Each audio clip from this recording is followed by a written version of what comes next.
وہ بولے کہ بادشاہ کا کٹورا کھویا گیا ہے اور جو شخص اس کو لے کے آئے اس کے لیے 1 بار شتر انعام، اور میں اس کا ضامن ہوں۔ وہ کہنے لگے کہ اللہ کی قسم تم کو معلوم ہے کہ ہم اس ملک میں اس لیے نہیں آئے کہ خرابی کریں اور نہ ہم چوری کیا کرتے ہیں۔ وہ بولے کہ اگر تم جھوٹے نکلے یعنی چوری ثابت ہوئی تو اس کی سزا کیا؟ انہوں نے کہا کہ اس کی سزا یہ کہ جس کے تھیلے میں وہ دستیاب ہو وہی اس کا بدل قرار دیا جائے، ہم ظالموں کو یہی سزا دیا کرتی ہیں۔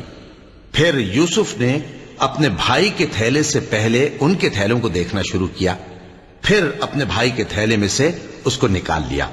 اس طرح ہم نے یوسف کے لیے تدبیر کی، ورنہ بادشاہ کے قانون کے مطابق وہ اپنے بھائی کو لے نہیں سکتے تھے مگر یہ کہ اللہ چاہے۔